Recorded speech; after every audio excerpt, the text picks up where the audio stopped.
अगर वो व्यक्ति एक लक्ष्य बना लेता कि मुझे इसी दुकान से लाभ उठाना है, तो मेरा देव अधिदेव महादेव उसके ऊपर कृपा करना प्रारंभ कर देता और करुणा जरूर करता।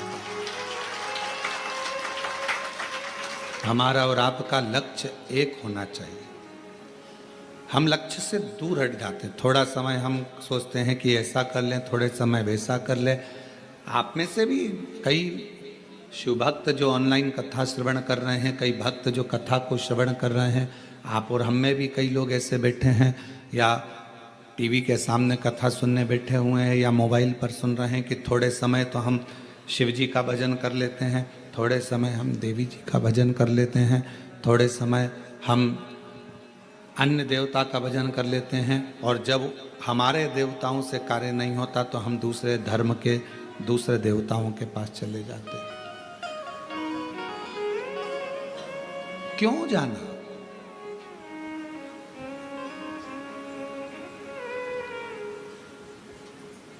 अभी एक न्यूज़ आ रही थी, उस न्यूज़ में बताया कि किसी ने एआई से, जो एआई का ज़माना चल रहा है, उस एआई से किसी ने पूछा कि मान लो आप अगर मनुष्य होते, इंसान होते, तो आप कौन सा धर्म अपनाते? किस धर्म की ओर आप जाना पसंद करते? मान लो आप इंसान होते, एआई से पूछा किसी ने मैसेज डालकर कि आप अगर इंसान होते और मनुष्य होते, एआई से पूछा, तो आप कौन सा धर्म अपनाते? तो एआई ने उत्तर दिया कि मैं सनातन धर्म अपनाता, सनातन धर्म के सिवा कुछ नहीं। क्योंकि हमारा सनातन धर्म किसी को दुख देना नहीं सिखाता, किसी जीव की हत्या करना नहीं सिखाता, किसी को कष्ट देना नहीं सिखाता। एक सच्चा सनातनी अपने लक्ष्य को निश्चित रखता है, अपने लक्ष्य पर आगे बढ़ता है, अपने कार्य पर आगे बढ़ता है और कार्य पूर्ण करता है। भगवान कभी नहीं कहता कि तुम अपना घर छोड़ दो, परिवार छोड़ दो, कुटुंब छोड़ दो, नाते छोड़ दो, रिश्तेदार छोड़ दो, आप अपने अपने घर को छोड़कर कहीं चले जाओ। ये मेरी शिव महापुराण की कथा नहीं कहती। शिव महापुराण की कथा तो केवल एक बात कहती है कि अपने लक्ष्य पर चलना। जिस नौकरी को पाना चाहते हो उस नौकरी के पीछे पड़ जाओ। जब उस सर्विस के पीछे आप पड़ जाओगे तो आपको लगेगा कि मुझे कलेक्टर बनना है तो कलेक्टर की तैयारी, एसपी बनना है तो एसपी की तैयारी, मंत्री बनना है, विधायक बनना है। कल पार्षद जी आए थे, उनके परिवार के पिताजी 20 साल से तैयारी में लगे थे कि हमें टिकट मिले और हम चुनाव लड़ें।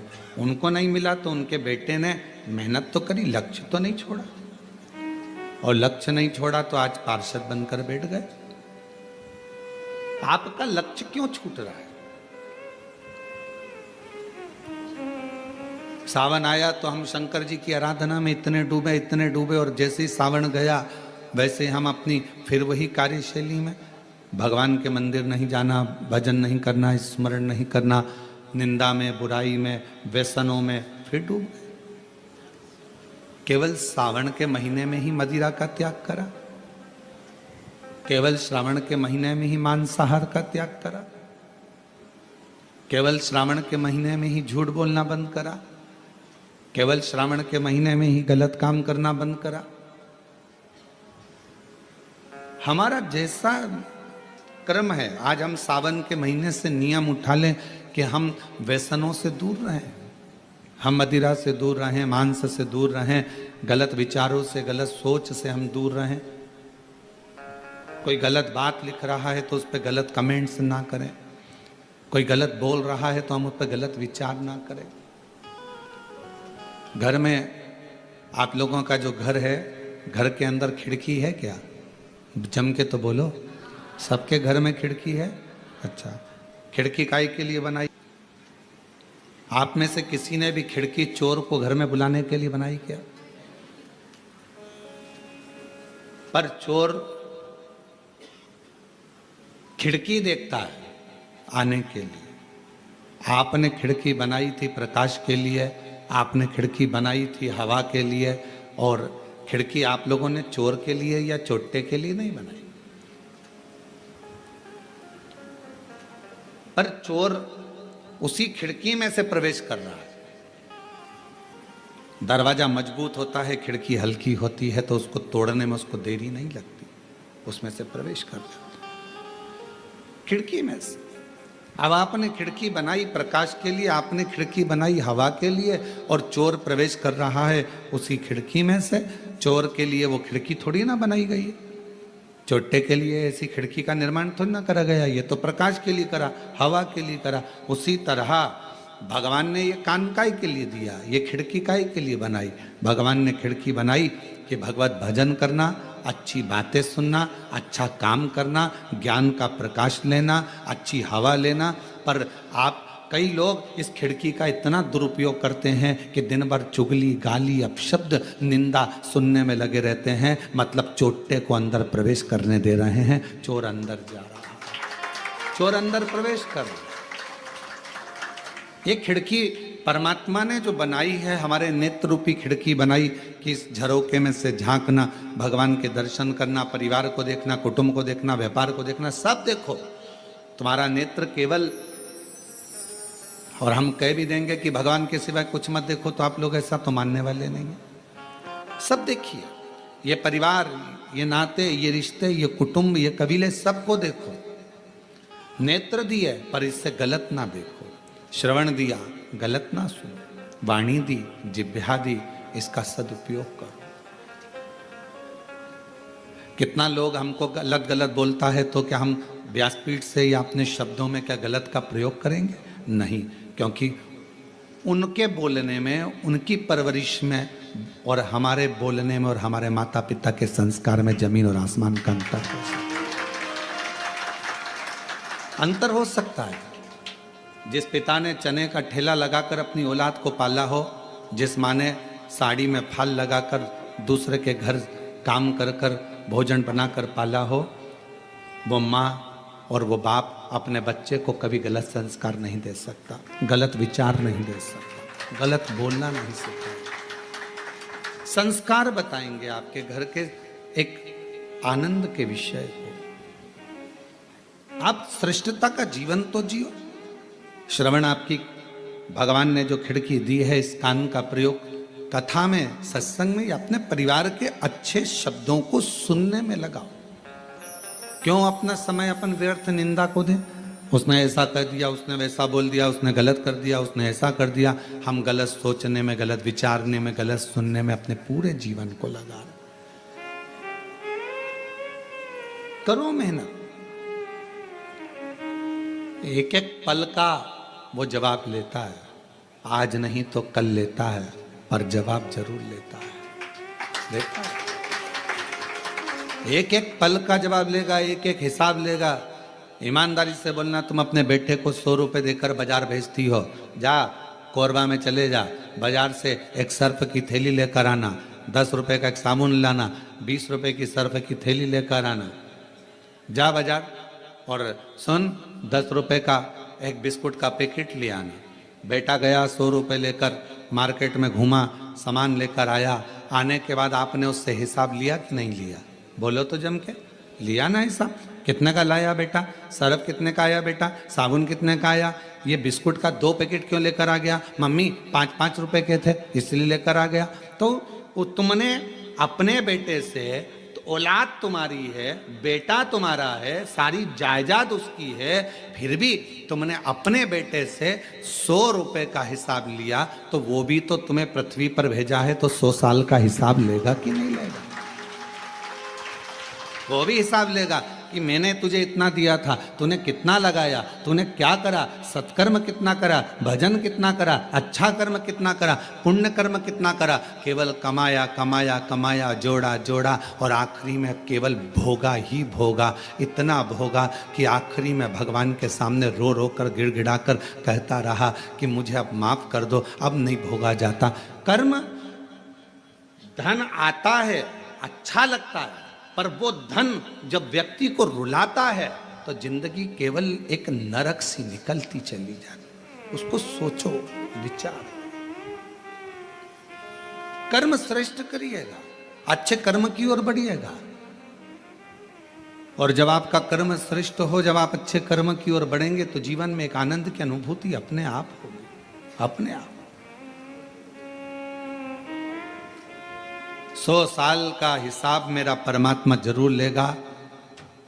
21,600 श्वास जो निकलती है उसका एक एक हिसाब मेरा परमात्मा लेता है।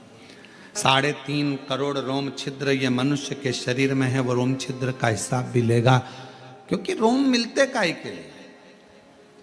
कभी विचार करा कि मनुष्य के शरीर में इतने ये रोम बारीक बारीक इतने रोम छिद्रों पर भस्म को लपेट लेते हैं।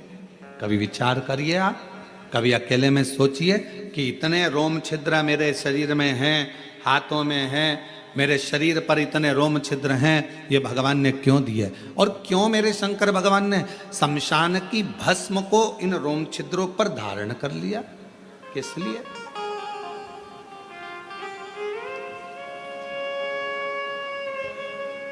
क्यों दिया परमात्मा ने। और यह बात स्वयं हमारे शास्त्र वर्णन करते हैं कि भगवान के रोम छिद्र से दुर्वा, तिल ये सब उत्पन्न होते। तो हमारे रोम छिद्र परमात्मा ने इतने क्यों दिए, और क्यों भगवान ने शमशान की भस्म को अपने तन पर धारण करा।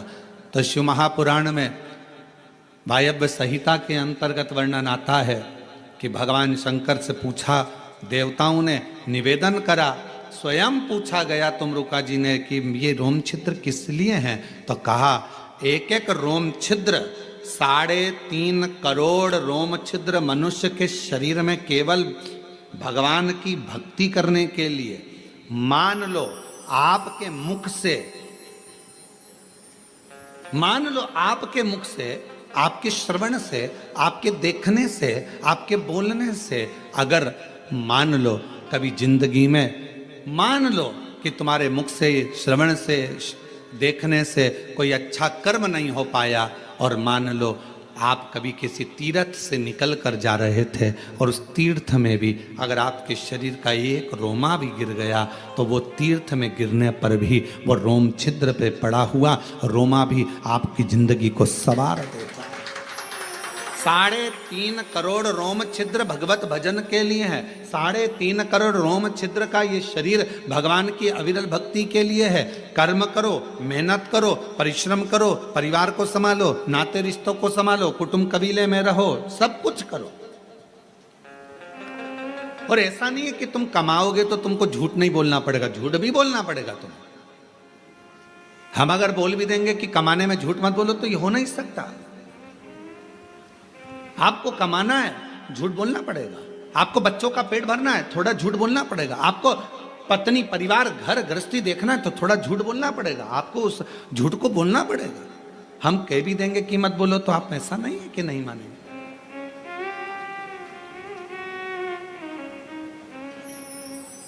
और इसका प्रसंग आज से नहीं है, त्रेता के समय से इसका प्रसंग है। जिस समय पर श्री हनुमान जी महाराज लंका को जलाकर अयोध्या में आ चुके थे, राम जी का राज्य स्थापित हो गया था, भगवान श्री राम अवध के राजा बन गए थे। हनुमान जी घूम रहे थे, कपड़े के व्यापारियों ने, कुछ लोगों ने, दुकानदारों ने, बहुत सारी दुकानें थी, सब ने रोक लिया। हनुमान जी से पूछा, तूने लंका कैसे जलाई, तुमने लंका कैसे जलाई। हनुमान जी ने कहा, मेरी पूंछ में कपड़ा बांधा, तेल डाला, आग लगाई, अंदर घुसा, जला दी। तो क्या जलाई कैसे? रोज एक ही बात पूछते, तूने लंका कैसे जलाई, कैसे जलाई। तूने कहा आज लगाओ कपड़ा, डालो तेल, लगाओ आग, मैं जला के बताता हूं। उनने कपड़ा बांधा, तेल डाला, आग लगाई और सबकी दुकानों में घुस गए, सब स्वाहा। सारे व्यापारी भगवान राम जी के पास गए, हमारी दुकानों में आग लगा दी हनुमान जी ने। हनुमान जी को बुलाया गया, तुमने लंका में आग लगाई तो यहाँ क्यों लगाई।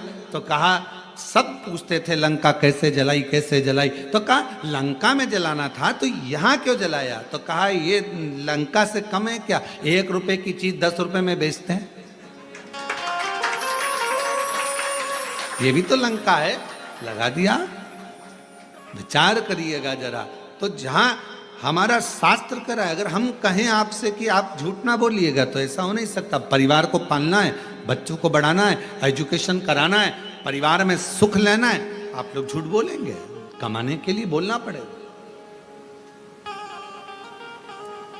पर मना नहीं। इन झूठ में एक झूठ और शामिल करो, फिर जिंदगी में कितने ही झूठ बोल लिया आपने, वो पवित्र झूठ हो जाएंगे। इन झूठ में एक झूठ और शामिल कर लो। वो कौन सा झूठ? अगर कोई गाय माता कसाई के घर में कटने के लिए जा रही है, वहां खड़े होकर बोल दो ये गाय मेरी है। वो झूठ आपके सारे झूठ को कल्याण कर। एक गौ माता कसाई के घर कटने जाए, वहां जाकर खड़े होकर कह दो ये गाय मेरी है, भले वो तुम्हारी नहीं है, उसको छुड़ा लिया, उसका फल प्राप्त। सारे झूठों पर वो झूठ आपकी पवित्रता का धारण करा देगा। पवित्रता।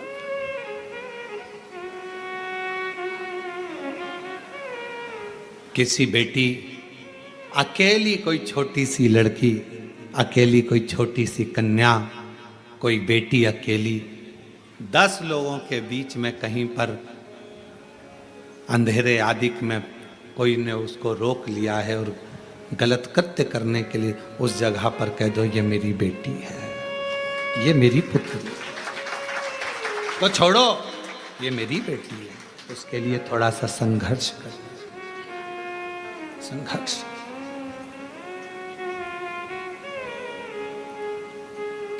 वो एक लाइन पहले लोग गुनगुनाते थे, कभी प्यासे को पानी पिलाया नहीं, बाद अमृत पिलाने से क्या खाया। कभी गिरते हुए को उठाया नहीं, बाद आंसू बहाने से क्या खाया। कोई कष्ट में है, तकलीफ में है, उसका स्मरण, उसका साथ अवश्य।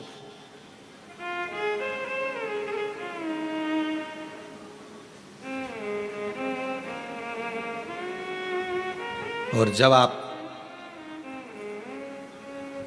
किसी का बुरा करने में कभी शामिल ना हो, बुराई में, निंदा में, चुगली में, अपशब्द में कभी आप उसमें शामिल ना हो, कभी शामिल। कभी दिल कर जाए, दुकान से फुर्सत मिले, नौकरी से फुर्सत मिले, या घर से थोड़ी देर की फुर्सत मिले, परिवार से थोड़ी देर की फुर्सत मिले, थोड़ा समय अगर मिले तो हफ्ते में, 2 दिन में, 5 दिन में एक बार शंकर भगवान के मंदिर में जाकर थोड़ी झाड़ू सेवा, सफाई करा करो। क्यों? हफ्ते में एक बार या महीने में एक बार अगर आपने नियम बना लिया तो तुम्हारी जिंदगी में जितने भी सामने दुख आने वाले हैं ना, उसको मेरा भोलेनाथ साफ करना प्रारंभ कर देगा। सफाई करो। आप दूसरे के मार्ग प्रशस्त करिए, आप दूसरे के लिए मार्ग प्रशस्त करिए, आप दूसरे के लिए मार्ग को सुलभ करिए। कितना एक प्रसंग आया है, लिंग पुराण का बड़ा सुंदर प्रसंग है राजा अम्बरीश का।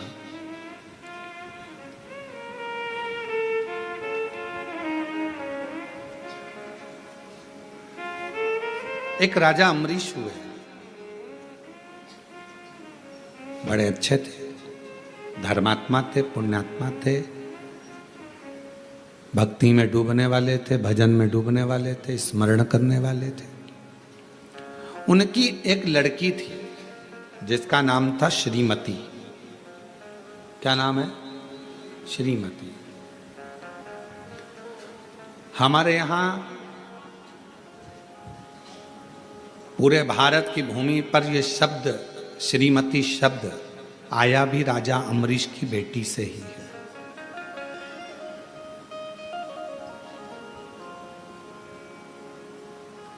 हम लोग बात बात में कहते थे श्रीमती बिमला जी, श्रीमती कमला जी, श्रीमती। श्रीमती शब्द का मतलब क्या है? अभी आप कथा में श्रवण करेंगे, राजा अम्बरीश की बेटी का नाम था श्रीमती। और वह राजा अम्बरीश की पुत्री बड़ी सुंदर थी, बड़ी विद्वान थी, उसके चेहरे का आकर्षण बड़ा था। कारण क्या था कि वो अपने पिता राजा अम्बरीश के बताए हुए मार्ग पर नित्य भगवत स्मरण में डूबी रहती। तो ये नियम है, ब्यूटी पार्लर जाने से ज्यादा सुंदरता व्यक्ति को शंकर जी के मंदिर में जल चढ़ाने से प्राप्त हो जाती है।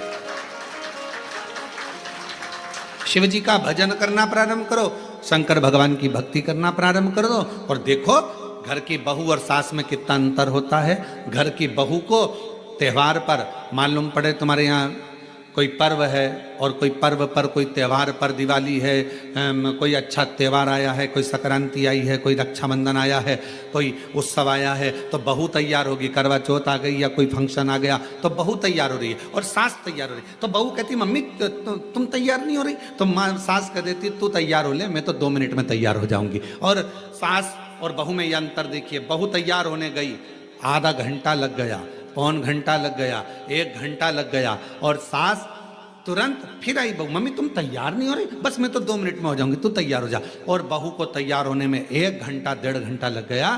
सास तुरंत साड़ी बदली, ऊंचे ऊंचाए बाल पे